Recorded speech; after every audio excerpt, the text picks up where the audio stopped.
Judith des Magies de la Lune, qui a oublié de mettre son micro au bon endroit. Comment allez-vous?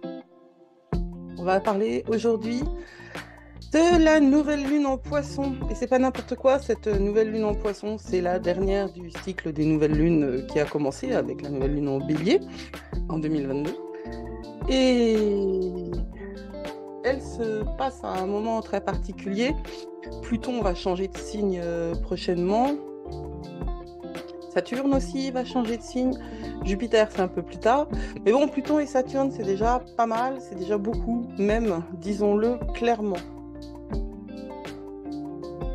Oui, aujourd'hui, c'est avec une tasse. Voilà. Donc,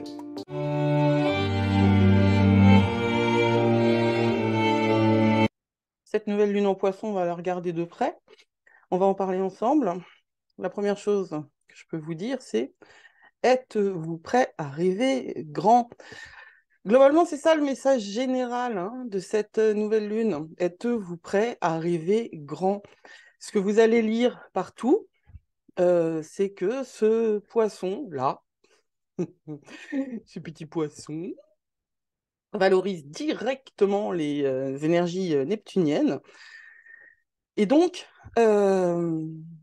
il y a une concentration, ça va dans le même sens. Alors, évidemment, ça ne va jamais complètement dans le même sens, parce que moi, mon job, c'est d'aller chercher la petite bête. Ça, c'est pas mon job, c'est ma nature.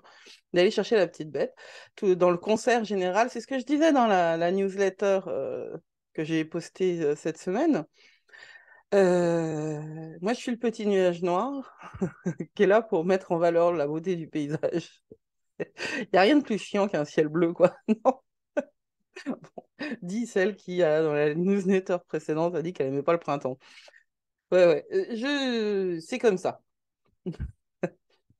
On a chacun des périodes plus ou moins faciles, plus ou moins cool. Quoi qu'il en soit, ce que vous vivez là, vous avez bien vu quand même, il n'y a pas un rétrograde à l'horizon. Êtes-vous bien? Posez-vous la question, vous êtes bien là en ce moment? Moi, je suis née avec un bon paquet de planètes en rétrograde. Je suis née aussi avec Chiron en bélier et Eris conjoint à Chiron. Alors là encore, bah je l'explique dans la newsletter de cette semaine. Ça donne un placement qui rend les choses pas très simples en ce moment parce que Chiron et Eris sont en bélier, donc ça réactive, c'est un transit qui passe. C'est le transit qui passe sur le transit natal, en fait, voilà quoi. Hein. C'est le moment où tout ça prend du sens. Euh, Jupiter est en bélier en ce moment aussi. Donc on a beaucoup de Neptune, mais on a beaucoup de feu. Mars est sur un degré sensible, il est au 15e degré des Gémeaux. Les planètes sociales, Jupiter et Saturne, sont retournées en marche directe. Il n'y a pas du tout, ouais, elles avancent bien comme il faut. Hein. Donc bon, êtes-vous prêt à rêver grand? C'est une vraie question en fait. Est-ce que vous en êtes capable de rêver grand? Est-ce que vous n'avez pas été atrophié ou réduit par ces dernières années? Alors, quand je parle de mes difficultés, moi, j'ai aucun problème pour rêver grand. Hein. Hein, je suis ascendant Sagittaire, enfin, j'ai aucun problème pour rêver grand. Euh, mais je ne sais pas si cette société, elle, est prête à rêver grand. Vous savez quoi? On va regarder ça de près avec la carte. Et je vais partager mon écran maintenant. Alors voilà, le 20 février, 7h11, c'est le moment où j'ai trouvé le plus proche. C'est une conjonction donc à 0, enfin c'est 0 degré, 0,3 secondes. Et ils sont ici, le Soleil et la Lune. Ça fait, je sais pas si vous savez, ça fait des mois que à chaque fois que je parle du Soleil et de la Lune, j'ai cette chanson de Charles Trenet dans la tête. Le Soleil a rendez-vous avec la Lune, mais la Lune n'est pas là et le Soleil l'attend. Bon, si on parlait d'astro, c'est pour ça que vous êtes là, non? Alors, ça, c'est la carte du ciel au moment de la nouvelle lune en Poisson. Et vous savez que les nouvelles lunes, vous le savez, c'est le moment où il y a une conjonction entre le Soleil et la Lune. Voilà, c'est à 7h06, c'est pas à 7h11, mais enfin, tout de même, Judith.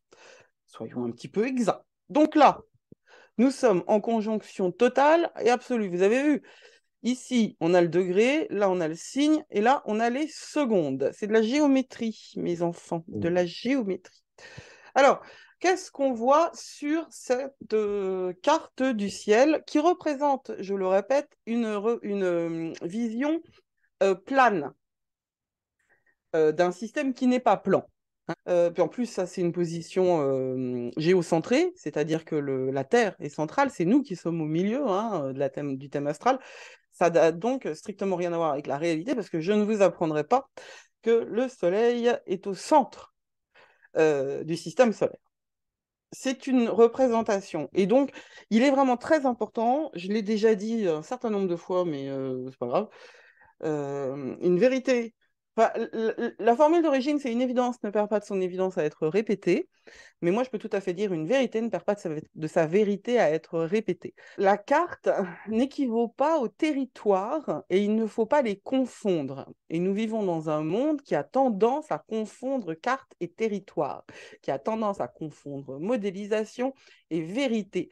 Ceux qui s'intéressent à l'astrologie le savent que c'est pas comme ça que ça marche. Voilà. Maintenant, ça nous donne bien des informations tout de même. J'ai parlé d'une influence neptunienne forte. Pourquoi? Parce que Neptune est en Poisson, parce que Neptune était conjoint à Vénus, et là, il y a ouais, un petit 5 degrés d'écart, donc on est encore dans une conjonction. Qu'il était conjoint à Vénus dans le courant de cette semaine du 13 février, que la conjonction entre Vénus et Neptune en Poisson, c'est un grand, grand moment de rêve, d'idéalisation, voire d'illusion, mais si on est un petit peu ancré, on peut faire face aux illusions, et d'autant qu'on est obligatoirement ancré parce que nous avons eu un Casimir. J'aime bien ce mot-là. Et non, c'est toujours pas un monstre orange. Et non, je ne chanterai pas l'île aux enfants. J'ai déjà chanté Charles Trenet, ça suffit. Euh, oui, note pour ceux qui ont plus... Non, moins de 20 ans, de 30 ans. Casimir était un personnage qui a hanté l'enfance de la génération X à laquelle j'appartiens. Parce que maintenant, je le sais, moi, je suis une génération X. Ça me convient très bien. X comme X-Files, c'est compris. Bon, si je pouvais être sérieuse 2 minutes, je pense que ça arrangerait tout le monde. Donc, Saturne était en conjonction avec le Soleil en Verseau cette semaine. Cette conjonction entre Saturne et le Verseau, c'est un bon reality check. C'est vraiment quelque chose de très important. On avait vraiment un combo entre d'un côté une valse effrénée, enfin une valse, c'est même pas une valse, c'est un slow, mais je crois que slow c'est encore un mot qui est tellement dépassé. C'est un collet serré, quoi. Ils sont collés, ils étaient collés, Vénus et Neptune, dans le signe du poisson. Donc Vénus, elle est exaltée en poisson, hein. Exaltée, ça veut dire qu'elle donne le meilleur d'elle-même, qu'elle donne tout en poisson, dirigé par Neptune. Le poisson, c'est ça, c'est le signe du poisson. Il est dirigé par Neptune. C'est très, très important de considérer les planètes directrices quand on s'intéresse à un signe. Et Vénus, elle dirige, elle, la Vierge et le Taureau. Donc des signes de terre. Et bien, malgré qu'elle soit, ça ne se dit pas, bien qu'elle dirige, qu'elle soit la planète directrice de signe de terre, elle est exaltée dans le signe du poisson. Et donc, elle était dans une danse effrénée, extrêmement sensuelle, hein, avec Neptune. Sensuelle, c'est pas sexuel. Sexuel, c'est Mars. Mais alors, Mars, à ce moment-là, est en carré à Neptune, ce qui carré à Uranus, pardon, ce qui a pu poser quelques petits problèmes, mais on en a parlé, j'en ai parlé, je crois, euh, dans une des vidéos ou dans un des textes que j'ai écrits. Alors, on va revenir exactement à cette nouvelle lune. qui va nous apporter beaucoup de sensibilité. Êtes-vous prêt à rêver grand? Ça veut dire, êtes-vous prêt à ouvrir votre sensibilité au maximum? Qu'est-ce que j'ai choisi de mettre, moi, pour tous les abonnés de Patreon? Pour le coup, il n'y a pas de niveau. Que vous payez 3 euros, que vous en payez 77 par mois, vous avez reçu ça. C'est un dossier sur les protections énergétiques et magiques. Parce que quand je dis êtes-vous prêt à rêver grand, c'est aussi associé à cette formule d'Oscar Wilde, faites attention à ce que vous rêvez, ça pourrait vous arriver. Alors, c'est pas exactement comme ça, hein, c'est une périphrase, ça. Mais l'idée, c'est êtes-vous prêt à rêver grand? Il ne s'agit pas que de rêver. Saturne est en jeu, là. Et si Saturne est en jeu, ce que vous rêvez, vous pouvez le rencontrer. Moi, j'ai toujours dit, voilà, on parle de rencontrer l'âme sœur ou la flamme jumelle. Genre, c'est la plus belle chose du monde. Vous avez vu quand est-ce qu'ils s'arrêtent, les contes de fées? Ils s'arrêtent quand ils sont bons, hein. On n'a pas la suite. Parce que rencontrer son âme sœur, comme rencontrer sa flamme jumelle, c'est c'est formidable et c'est très certainement mieux que d'être seul. En tout cas, pour qui est seul, c'est mieux d'être avec quelqu'un. Mais il y a une autre formule de sagesse populaire qui dit qu'il vaut mieux être seul que mal accompagné. Et quand on rencontre son âme sœur, on en fait quelque chose. Enfin, il faut espérer qu'on en fasse quelque chose. Mais ce quelque chose n'a strictement rien à voir avec ce que vous projetiez auparavant. Et ça, il faut réellement en prendre conscience, hein. Il y a un écart phénoménal entre ce qu'on souhaite et ce qu'on a quand on obtient ce qu'on souhaite. Et oui. Et c'est quelqu'un qui pratique la magie qui vous le dit. On est souvent un peu débordé par des choses qui nous dépassent largement. Genre, moi, j'ai un espace qui est complètement protégé par de la chasse, pardon, complètement protégé parce que je le souhaite, parce que je le fais, complètement protégé de la chasse. Mais il est tellement protégé, mon lieu, que la neige, elle s'arrête.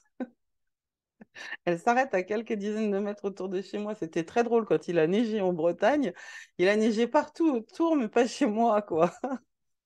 Donc voilà, il faut faire très attention et à ce qu'on souhaite et à ce qu'on manifeste. Ça, c'est rigolo comme exemple. Euh, et pour le reste, je n'irai pas plus loin là, dans cette vidéo, mais des anecdotes comme ça, il y en a quelques-unes. Alors, êtes-vous prête à rêver grand? Êtes-vous prêt à gérer, accepter, retrouver cette énorme sensibilité? Alors là, c'est alerte hypersensible. En fait, c'est alerte hyper émotif. Parce que les hypersensibles, hein, moi je crois que les hypersensibles sont activés par des positions dans les signes d'air et non par des positions en eau. Ce sont les HPE, les hauts potentiels émotionnels, qui sont activés par les positions en eau. Je ne l'ai pas développé, c'est une espèce de news flash que je fais là, mais je suis quasi certaine de mon coup. Donc c'est pour essentiellement tous ceux qui ont un très très fort potentiel émotionnel, hein, tous ceux qui portent leur cœur sur leur manche, comme disent les Américains, tous ceux qui sont écorchés vifs. Cette nouvelle lune en poisson, elle va être encore plus puissante, hein, puisqu'elle est dans la foulée de cette conjonction entre Vénus et Neptune, et parce que Neptune est en poisson. Et surtout, pour moi, surtout parce que ce jour de la nouvelle lune, Vénus est dans le degré anarétique du poisson. Vous m'avez déjà entendu utiliser cette expression, le degré anarétique, c'est 22 degrés 57, 29, pardon. J'ai toujours confondu les deux et les 9. Le degré anarétique, c'est 29 degrés des bananes. C'est-à-dire que c'est le dernier degré, après il y a les secondes, hein, mais c'est le dernier degré de chaque signe.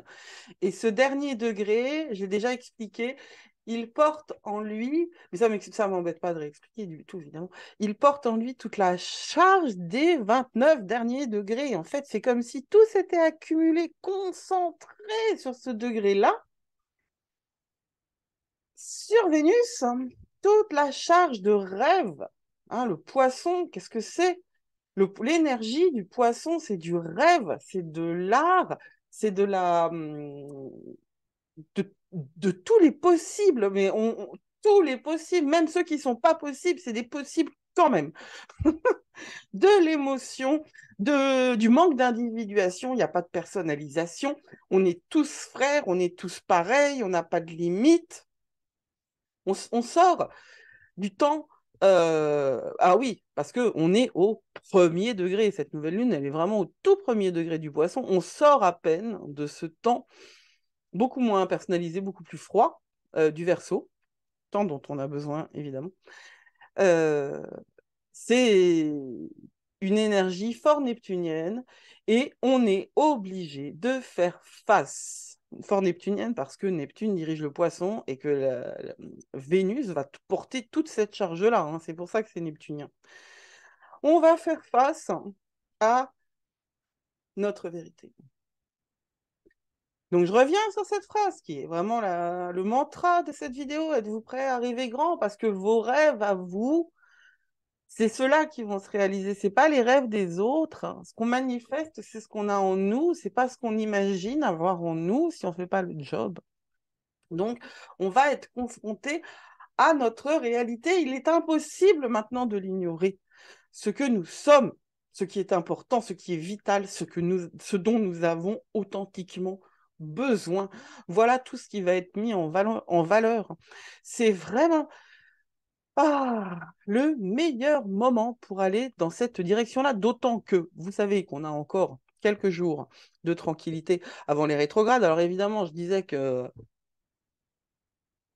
quand on a un max de rétrograde dans son thème comme moi, c'est peut-être pas la période où on est le plus à l'aise parce que on a plus tendance à être à l'aise dans la difficulté que quand les choses coulent fluidement.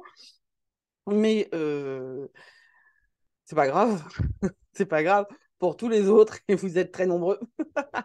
C'est le moment où il faut aller en avant tout. Hein. D'autant que là, Mars, il est passé à 15, quoi, quand même. Hein. Mars, il commence à bouger, il va commencer à se. C'est bon, on va arriver justement, Mars. On arrive bientôt en mars, puisque février, je vous le rappelle, ça sert à ça. Vous allez en apprendre plein des trucs en regardant ma vidéo. Et le mois le plus court de l'année. Et donc, mars, c'est bientôt. Euh, Quand Mars arrive en mars, il va reprendre sa vitesse traditionnelle. Là, on est sur un degré critique. Le degré 0 est un degré critique. Le degré 29 et des bananes est un degré critique, anarétique. Et le degré 15 est également un degré critique, parce que c'est comme pour tout. L'alpha, l'oméga, d'accord, mais le point du milieu aussi. Alors, c'est maintenant que vous pouvez faire énormément de choses pour vous, travailler, travailler, travailler, travailler pour vous, travailler avec les autres pour que vos rêves deviennent réalité, parce que si vous êtes prêt, êtes-vous prêt à rêver grand, d'accord? Mais êtes-vous prêt à travailler autant pour que les choses adviennent? Rien ne tombe, rien ne tombe dans notre bec tout cru, et quand les choses tombent toutes seules dans notre bec, nous ne savons ni en profiter, ni les pérenniser. Donc là, ce qui va se passer vraiment, c'est que cette nouvelle lune en poisson, elle nous apporte une... un miroir qui peut être déformant, mais pas obligatoirement, parce que c'est le miroir de notre âme. Il faut être capable d'entendre. Ce que vous voyez là, c'est la liste des aspects, en fait. Ce que vous voyez là, c'est la représentation euh, schématique. Ce que vous voyez ici, c'est la liste des aspects. Donc, euh, les aspects qui sont importants, c'est que la Lune, elle est en conjointe au Soleil, bien sûr, à 0 degré, parce que c'est ce que j'ai trouvé exactement. La Lune et le Soleil sont conjoints à Saturne, puisque le Soleil était en quasimie avec Saturne cette semaine. Et ce sont donc des aspects très importants. Quand le Soleil et la Lune sont conjoints avec la planète du temps, de la structure et de la limite, et que d'un autre côté, on a Vénus qui est toujours conjointe à Neptune, alors avec un angle de 5 degrés, comme je vous le disais, un orbe de 5 degrés, comme je vous le disais, qui c'est donc un peu large, quoi, mais ça reste quand même une, une danse serrée. Mais c'est pas aussi collé serré qu'au début. C'est comme une espèce de détachement l'un de l'autre, mais ils sont encore très attachées. Les énergies sont encore complètement tissées l'une à l'autre et leur puissance, surtout que Vénus est dans ce degré énergétique du poisson, leur puissance est toujours importante. Vénus est en sextile à Pluton aussi, exactement. Alors, exactement, ça veut dire quoi? Vous voyez ici, ce sont les orbes. Donc, les orbes, c'est les degrés qu'il y a euh, à partir de la conjonction exacte. Le sextile entre Vénus et Pluton, il est là. Vénus, elle est en degré énergétique du Poisson et Pluton est en degré énergétique du Capricorne. Le sextile, vous le voyez noté par le gros trait bleu ici. Ce que vous voyez noté par le gros trait bleu ici, c'est un sextile aussi entre Chiron et Mercure. Je n'en parlerai pas dans cette vidéo-là. C'est très important, mais je voudrais faire ces vidéos tout public. En fait, celle de YouTube plus légère, mais quand même que vous ayez des images sur ce que je dis. Donc, ce qui compte le plus, c'est la présence de Saturne, qui reste dans une conjonction large, mais qui reste en conjonction avec le Soleil et la Lune, et la présence de Vénus, qui est en conjonction large avec Neptune. Nous avons aussi Jupiter et Chiron, qui sont en une conjonction large en Bélier, comme toujours. Enfin, comme toujours. Non, ils ne sont pas toujours là, mais ils sont là depuis le début de la semaine. Nous avons donc des énergies qui sont propices à nous pousser vers une création entre la contrainte et l'infini de tous les possibles. Faites le mieux que vous pouvez, mais elle est vraiment très très forte et très puissante et elle est très porteuse, hein, cette nouvelle lune-là. En plus, l'emploi du temps fait qu'il n'y a pas de vide de course, ni la veille, ni le lendemain. Donc, vous avez, et puis c'est à 7 heures du matin qu'elle est nouvelle, hein, la lune. Ça veut dire que c'est à 7 heures du matin que la conjonction est exacte. Ça veut dire que c'est à 7 heures du matin que la lune est noire, le ciel est noir. Enfin, le ciel, il sera tout piqueté d'étoiles s'il fait beau, mais la lune n'est pas visible. C'est le moment où on pense, c'est le moment où on incube, c'est le moment où on rêve. On ne fait pas de rituel, on ne pose pas de vœux à ce moment-là. On pose des vœux un peu plus tard. C'est ainsi. Et ça nous aidera d'autant que Vénus aura quitté ce degré de crise du Poisson et sera passé en Bélier, donc ça va nous donner un petit coup de boost en plus. Pluton aura quitté le degré de crise du Capricorne et sera passé en Verseau, et ça nous donnera aussi un coup de boost. Ouais, deux mots quand même sur Pluton, sur le degré anarétique du Capricorne. C'est une énergie où on fait face au passé d'une manière très très générale, on fait face à ses ombres. Pluton est une planète, je suis désolée pour les astronomes, est une planète, un corps céleste, j'en sais rien, un truc astrologique qui va nous permettre de ressentir et de travailler sur tout ce qui est caché. Pluton, c'est Hadès et c'est la planète qui dirige les mondes souterrains. Et c'est vraiment important de prendre le temps d'intégrer ce qui nous est amené, d'intégrer ce qui nous est offert, de prendre le temps. C'est la dernière pleine lune de ce cycle-là. La prochaine pleine lune est en Bélier. Nouvelle, hein, c'est nouvelle lune. Hein, ça, tout ce que si j'ai dit pleine lune à chaque fois, c'est pas du tout une bonne idée. C'est la nouvelle lune en, en Poisson. C'est la dernière nouvelle lune de ce cycle. La prochaine dans un mois est en Bélier. Et c'est une toute nouvelle année lunaire qui commence, un tout nouveau cycle lunaire qui commence, où on pourra à nouveau, c'est pas qu'on pourra, c'est qu'à nouveau, on passera tous les mois par une nouvelle lune dans une zone du zodiaque, donc le bélier, le taureau, le gémeaux, le cancer, etc. Ce qui va nous permettre de construire petit à petit nos projets grâce à cette énergie qu'on va recevoir. Et donc, je terminerai comme j'ai commencé. Êtes-vous prêts à rêver grand?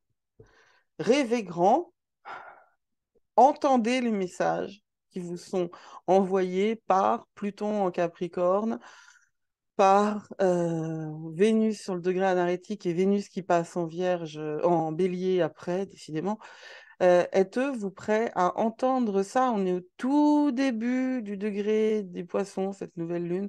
Donc, on va avoir tout ça pour tout ce temps-là pour voir se développer des choses jusqu'à la prochaine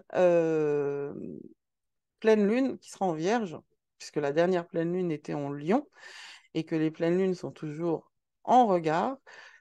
Et cette disposition des planètes qui sont toutes sur cet espace-là du diagramme et qu'en face, il n'y a rien, ça n'est pas systématique hein, sur cette période-là. C'est vraiment très particulier à cette année. Prenons les choses comme elles se passent. L'astrologie nous donne des informations générales hein, sur les énergies. Hein. Vous avez vu tout de même que quand je parlais de possibles tempêtes pour la pleine lune en Lion, justement, on s'est retrouvé avec un sacré tremblement de terre. Alors, j'avais pas pensé à une tempête de terre, mais c'est ce qui s'est passé. Euh, c'est ce qui s'est passé. Malheureusement, ça se passe toujours dans des lieux où, franchement, ils n'en avaient pas besoin. Qui a besoin de ça? Personne, on est d'accord. Êtes-vous prêt à rêver grand pour vous? Même si dans le monde, c'est vraiment très compliqué en ce moment, n'oubliez pas que c'est en travaillant chacun sur sa vie, sur sa trajectoire, qu'on peut faire changer les choses sur une très grande échelle. Les petits ruisseaux font les grandes rivières. Peut-être que ça vous paraît complètement aberrant de dire ça maintenant, mais chacun, en se soignant lui-même, chacun en se connaissant lui-même, peut véritablement faire changer les choses. Prenez soin de vous. Et pour les Patreons, il y a une suite. Allez, blessed be.